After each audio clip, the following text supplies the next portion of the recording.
Stuttgart, Kingdom of Württemberg, 1891. Just as the last freight whistle echoed from the Hauptbahnhof and the rain began to fall in earnest, the American stepped off the train with nothing but a valise and a promise he had no intention of keeping. Darian Greeley was tall, broad-shouldered, and tired of Kansas dust, of hollow letters, of the deal he made with his cousin to wed a woman he'd never met, some merchant's niece from the Black Forest who fancied herself a duchess in waiting. No one mentioned the smell of coal or the language he didn't speak. No one warned him about the rain. He was supposed to meet her at the station. Instead, he found a boy no more than 10 holding a placard with his name, misspelled, Mr. Darian Greeley. You the American? The boy asked in Swabian accented English. I suppose I am. Come then, the boy said. Fräulein Sophia sent me. Darian followed, water dripping from his coat brim. He didn't ask questions. The letter had said she was kind, hard-working, eager to marry and start a new life across the ocean. He hadn't meant to answer the ad. But after the fire, the farm gone, and his brother's boy abandoned on his porch with a note and no return address, he figured he had little else to lose. The boy led him through winding streets to a modest stone house just beyond the city's edge. Ivy clung to the walls. A wrought iron gate creaked open. Inside, the woman who turned from the hearth wasn't the one from the photograph. She was younger. No lace collar, no painted cheeks. Her dress was plain blue wool, sleeves rolled to her elbows, hands dusted in flour. Her hair was pinned back in a hurried twist, and when she met his eyes, she didn't smile. You're Darian Greeley, she said. I am, he replied. You're not Hilda. She's gone. The woman said, handing the boy a coin. Thank you, Anton. The boy ran off.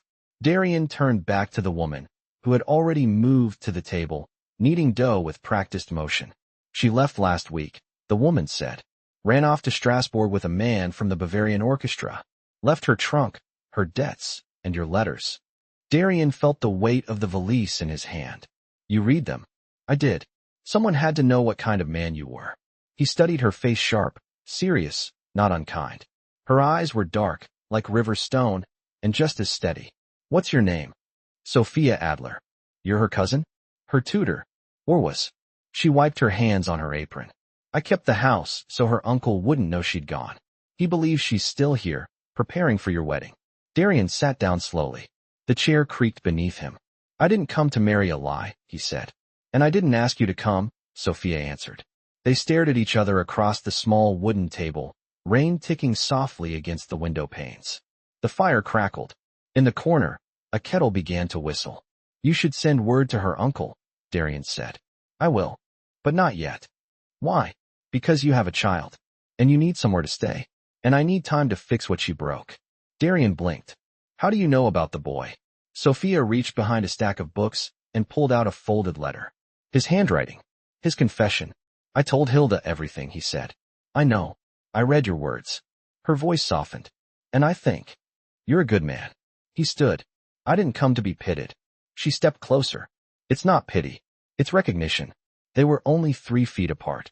Close enough for him to smell lavender on her sleeves. Close enough for her to see the healed cut on his cheek, the one from the duel he never spoke about. Why did you stay, he asked. Because people don't vanish on me, she said. Not anymore. A gust of wind rattled the shutters. She reached past him to close them, and her hand grazed his. A flicker. Nothing more. But he felt it like heat. I can pay rent, he said. You'll build the woodpile and scrub the floors. He nodded. And the boy? She asked. He's mine now, Darian said. My brother's, but his mother's gone. I promised I'd raise him. Sophia's gaze softened. Where is he? With a neighbor in Kansas. I came to bring a wife home, start proper. You still could, she said, voice low. He looked at her, truly looked. The line of her jaw. The way she didn't flinch from silence. The way she stood, as if she'd built herself out of stone and stubbornness. You're not who I expected, he said. No one ever is. He stayed. That night, Sophia set a cot by the hearth and gave him a blanket.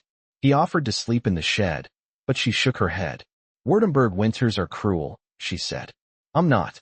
He helped her wash dishes. She let him dry. In the morning, he woke to the smell of bread and the sound of her humming something slow and Slavic. There was a note beside his plate. You may stay until the uncle returns from Vienna. Then, we'll figure out the rest. Essay. He found work in town hauling coal and carving fence posts. At night, he helped her read English aloud from school primers. She corrected his German with small taps of her pencil against the table. One evening, he found her on the back step, rubbing her temples. Headache, he asked. Her uncle arrives in 6 days, she said. He thinks Hilda's ready to board the ship. Darian exhaled. Then we tell him the truth. She didn't answer. He crouched beside her. What are you afraid of? That he'll take the house. That he'll call me a fraud. That he'll take you away. He reached for her hand.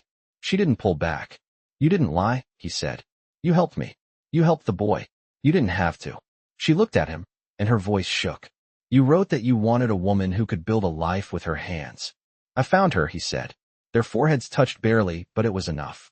The next day, Sophia took the photograph of Hilda off the mantel and burned it in the stove. Darian said nothing, only stood with her as the flame curled the edges. Do you regret coming? She asked. No, he said. Because I didn't come for her. Not anymore. 6 days passed fast. The uncle arrived in a carriage lined in red wool, smelling of pipe smoke and pride. Sophia met him at the gate, chin high. Hilda is gone, she said. He thundered, cursed, demanded to see the American. Darian stepped forward. I'm not marrying your niece. I'm staying with the woman who stayed. A silence fell. Then the uncle spat on the ground and threw the deed to the house at Sophia's feet. You want her mess? Keep it. He left in the carriage he came in. Darian picked up the paper. It's yours now. Sophia blinked. And you? He smiled. I keep promises. That night, they danced in the kitchen, barefoot, to no music at all. The first letter from Kansas came in early spring, tucked between 2 pages of a German grammar book Darian had meant to return. Sophia handed it to him without a word, her fingers brushing the worn edge of the envelope before she pulled away. He read it twice beneath the pear tree, the only one in the garden not yet in bloom. The neighbor had taken sick lung rot, likely, and would send the boy, Eli, on the next steamer if Darian replied with the fare. His chest tightened as he folded the paper and tucked it into his boot. Inside, Sophia was shelling peas into a bowl, her motions brisk and quiet. He leaned against the doorframe and watched her a while before stepping in. I'll need to send for him, he said. Eli. Her hands didn't still, but something in her shoulders shifted. He'll sleep in the loft. If there's space. There always is. He nodded, unsure what else to say. She didn't look up. That night, he lay awake on the cot, staring at the ceiling beam where a spider was stitching its web in the dark. He heard her pacing once, then the low creak of her bedroom door shutting. By the time the morning bell in town rang, he'd written the reply and walked it down to the post house himself. A week later, they rearranged the loft. Sophia gave up the chest where she kept her old school books and moved them to the cupboard under the stairs. He noticed she didn't complain about the dust or the splinters. Was your father a teacher? Darian asked as he lifted the trunk. No, she said. He was a railway clerk. Took notes in the margins of every ledger. I taught myself from what he left. He set the trunk down gently. You've lived alone a long time. Her fingers brushed a stack of slates. I stopped waiting for anyone to come back. The day Eli arrived was cold for May. The boy stepped off the coach with a satchel too large for his shoulders and a look too old for his face. He squinted up at Darian, then at Sophia, who had come without being asked. Uncle, Eli said, voice rough from the journey. Darian crouched and opened his arms. The boy hesitated, then stepped forward, burying his face in Darian's coat for a long, still moment. Sophia didn't speak on the walk back to the house. She let them talk in low voices about the voyage, the seasickness, the woman who'd shared her biscuits, and the man who'd stolen his boots. Darian promised they'd get him new ones. Sophia only nodded. That night, she brought a basin of warm water to the loft and left it without a word. Eli washed in silence, then curled beneath the quilt she'd laid out earlier that week, before the letter had even arrived. In the morning, the boy found a pair of carved wooden animals on the windowsill, a fox and a deer. He held them up. Did you make these? Sophia was pouring batter into the pan. I used to, when the children I taught couldn't sit still. Eli placed them on the table, one in front of the other. The fox is chasing the deer. No, she said, setting the plate down. They're running together. Darian watched her closely as she turned away. He didn't speak of it, not then. By midsummer, Eli had picked up enough German to buy bread from the village stand and enough Swabian to curse the neighbor's rooster. He followed Sophia through the garden rows, asking the names of herbs and how to tell when a cucumber was ready. She let him carry the basket when it was too heavy. One afternoon, Darian returned from the smithy with a scorch on his forearm and a grin he couldn't explain. He found them under the pear tree, Eli asleep in the grass with a book on his chest, Sophia sewing a patch onto his trousers. "He's grown 3 inches," she said without looking up. "You measure him?" "I measure what matters." He sat beside her, careful not to shift the dappled light between them. "You've changed since he came." "You have too." He looked down at the grass. "I don't feel like a stranger anymore." She tied off the thread and bit it free. "You aren't." They sat a while longer, the wind soft through the leaves. "I've been offered land," he said finally. "On the edge of town. Enough for a forge and a place of our own." She folded the trousers neatly. "You're leaving?" "Not without you." Her breath caught, but she didn't turn away. "I could build something," he said. "With stone walls, a kitchen facing east, a room for him, and a door that never locks unless we choose it to." She looked at her hands. "And me?" "You'd choose it too, if you wanted." The silence stretched. Then, softly, "I never thought anyone would ask." "I'm not asking out of charity." "I know." He reached for her hand then, not as a question, but as a promise. She didn't pull away. That night, Eli found them sitting on the front step, watching the first stars blink to life. "Can I keep the fox and the deer?" he asked. Sophia turned to him. "They're yours." Darian lifted the boy onto his lap, and together they watched the sky settle into velvet. Sophia leaned her head against his shoulder. No more departures. No more letters to people who'd left. Only the sound of the wind in the trees and the slow, steady breath of something new being built, quiet, steady, and enough. The house above the forge took shape slowly through the heat of August and into the grain-sweet days of September, built stone by stone with Darian's own hands and timber, hauled from a sawmill 3 villages west. The land sat on a gentle rise at the edge of the vineyards, where the mist clung low in the early morning and the bells from town floated faintly on the breeze. Sophia came on Sundays, bringing a basket, and Eli, who liked to stack the smaller rocks into crooked towers and name them after constellations. She never offered advice on the building, only watched, sometimes for an hour, silent but present. Darian never asked for more than that. One Sunday, as he adjusted the alignment of the kitchen hearth, she set the basket down and removed a folded paper from between the loaves. It was a land agreement, signed by a notary in Stuttgart and stamped with the seal of the town council. "You filed this," he said, "not a question. You needed it in your name before winter. They wouldn't give it to a foreigner without a local sponsor." He looked at her, her hair tied back with a strip of linen, fingers still bearing traces of flour. "You signed as kin. They asked for the nearest relation." I didn't lie. He didn't speak. She stepped back, brushing crumbs from her skirt. "You'll need a name for the house," she said, quieter now. "I was waiting," he said, "to know what it was for." She turned away, but not before he saw the tremor in her throat. Eli tugged his sleeve later, half covered in clay. "Uncle, why don't you ask her?" "Ask her what?" The boy shrugged, eyes narrowed against the sun. "You built the house. She made it home already." Darian said nothing, but that night, he carved a small beam and set it above the door lintel. Nothing grand, just her initials and his, side by side. By October, the forge opened. The first commissions came from farmers needing blade repairs, then a carriage maker with 2 broken axles. Sophia helped with the accounts, her handwriting precise, no wasted space. Eli swept the floors when he wasn't in school and listened to Darian explain the difference between iron and steel with wide, serious eyes. One evening, Sophia returned from the town square with a tin of preserved cherries and a folded pamphlet. "They've added a second teacher to the school," she said, setting it on the table. "A woman from Ulm." He looked at the pamphlet. "You're thinking of teaching again." "I'm thinking of what I gave up." He set the tin aside. "You never said." "There wasn't room before. Not for both."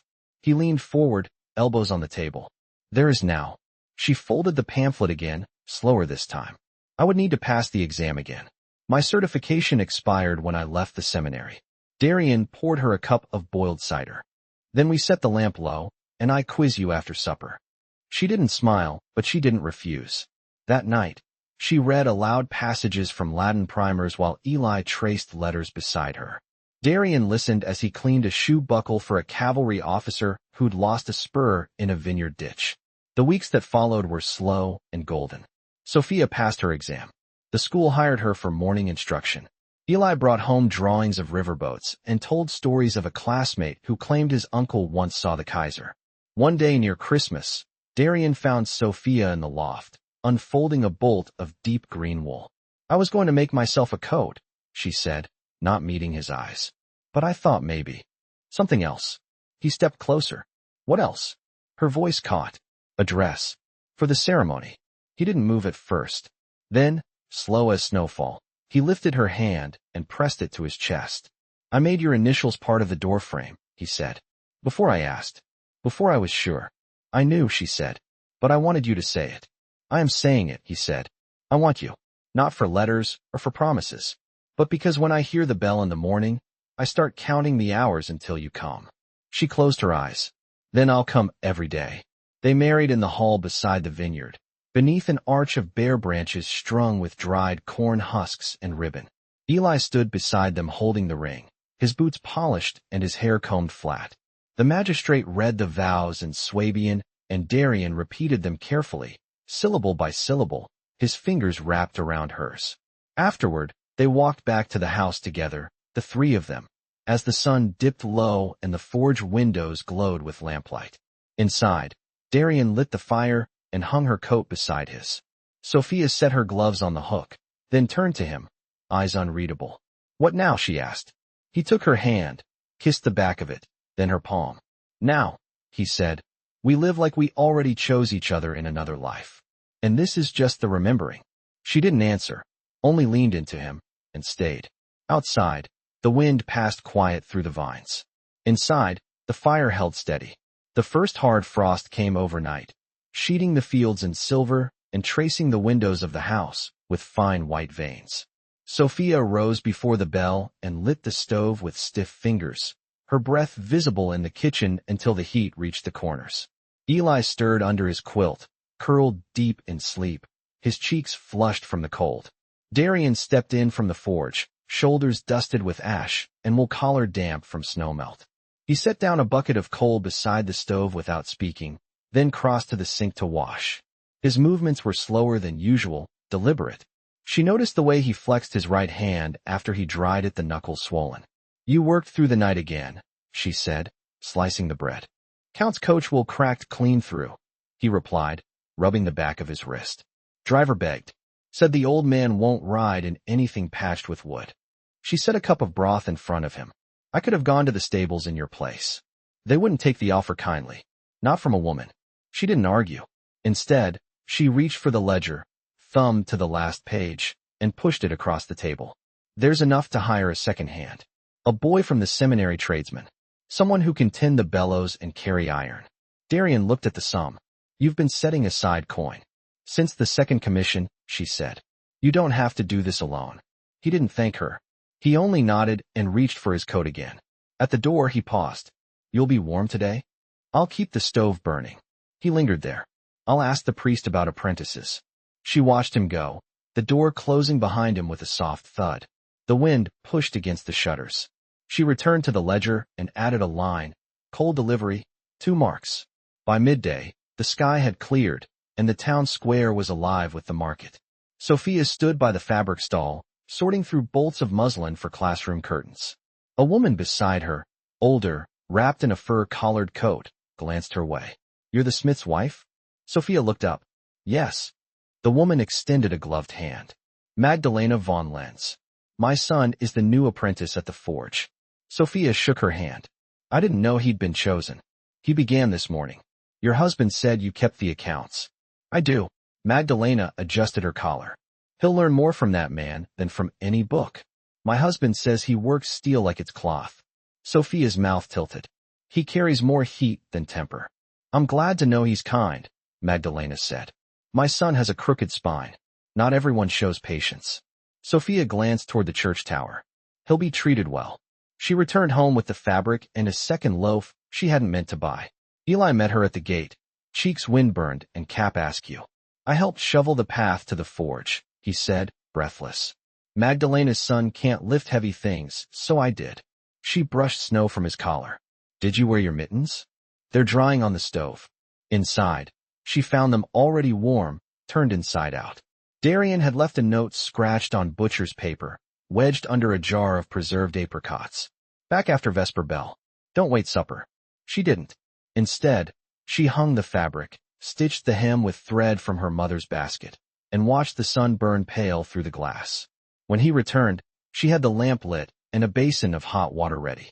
Apprentice seems promising, he said, pulling off his boots. Quick hands. Doesn't ask twice. Eli said he helped with the path. He did. Even offered to carry the bellows chain. She wrung out the cloth and pressed it to his wrist. He didn't flinch. They're calling you the American with the fire touch, she said. I'd rather be your husband with both hands working. She looked up. You're not invincible. He reached for her waist, pulled her into the warmth of his chest. Neither are you. But we keep showing up. She let herself rest there for a breath, then pulled back. Tomorrow is the school inspection, she said. They'll want to see the pupils write from dictation. You'll guide them. You always do. Her voice was quieter now. Sometimes I think I stepped into a life I didn't build. You built this one, he said. Stone, bread, and ledgers. Even your silence has shape. She kissed his temple, then turned to stoke the stove. He followed, leaned against the counter. Do you miss it? He asked. What? The old life. Before me. Before Eli. She let the poker rest. I used to think solitude was strength, she said. But now I know it was only armor. He didn't press her. Instead, he set the kettle on and reached for the ledger she'd left open on the shelf. Next spring, he said, running a finger down the page, we'll have enough to seed the orchard. She turned. You want to plant trees? Pear maybe. Or plum. Something that outlives us. She nodded slowly. It's good land for that. He looked up. So are we. Snow began to fall again, soft and slow, blanketing the yard with a hush. The fire snapped in the stove. Upstairs, Eli turned in his sleep. They didn't speak again that night. They didn't need to.